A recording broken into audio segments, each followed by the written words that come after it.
Mesdames et messieurs, bonjour, bonsoir et bienvenue sur Sociologue Botanique. Dans cette nouvelle séquence vidéo, nous nous intéressons, n'est-ce pas, à la situation socio-politique au Mali, cette fois-ci avec la transition qui se prépare et que la junte qui est au pouvoir depuis bientôt un mois déjà, avec à la tête le colonel Assimi Goïta, ont décidé de nommer un président de la transition. Merci de cliquer sur le bouton rouge et de vous abonner à la chaîne YouTube Sociologue Botanique pour ne rien rater de nos prochaines publications que nous faisons généralement tous les dimanches et aussi pendant la semaine en fonction de l'évolution de l'actualité politique, de l'actualité économique, de l'actualité sociale, de l'actualité culturelle. La dernière fois, nous avons parlé de la situation sociopolitique au Cameroun avec les manifestations pacifiques qui se préparent pour ce jour, 22 septembre 2020. Nous avons parlé aussi de la transition politique au Mali. Nous avons parlé des interventions de la CEDEAO. Nous avons parlé de la situation politique en Côte d'Ivoire que nous vous invitons, n'est-ce pas, de consulter et de lire sur notre chaîne YouTube Sociologue Botanique. Aujourd'hui, donc, nous nous intéressons à la nomination de l'ex-ministre de la Défense malienne à la tête de la transition politique, le colonel Ben Dao, qui a été nommé président de la transition politique, malgré, n'est-ce pas, les influences de la CEDEAO et de la communauté internationale qui voulaient un président civil pour conduire la transition.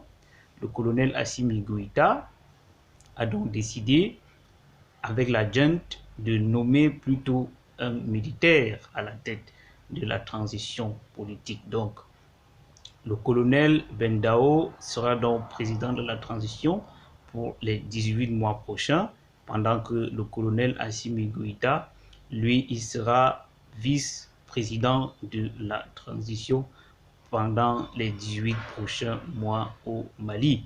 Et nous pensons que cette nomination, n'est-ce pas, tient compte de la volonté de la majorité de la population, malgré les influences de la CEDEAO, malgré les exigences de la communauté internationale. La junte malienne, depuis la démission du président Ibrahim Boubacar Keïta il y a bientôt un mois, ont décidé d'agir de manière indépendante, surtout lorsqu'il s'agit du bien-être ou alors de la suivi du peuple malien dans son ensemble. Donc nous pensons que cette décision, n'est-ce pas, va permettre aux Maliens, n'est-ce pas, de repenser leur pays eux-mêmes et de pouvoir agir, penser pour construire ensemble un Mali nouveau, un Mali indépendant, un Mali souverain.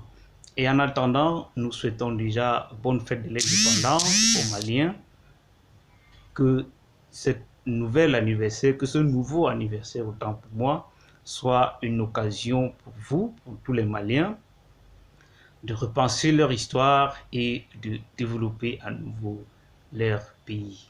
D'ici à là, portez-vous bien et on se retrouve très prochainement pour une nouvelle séquence vidéo. N'hésitez pas de vous abonner à la chaîne et surtout que tout se passe dans la paix.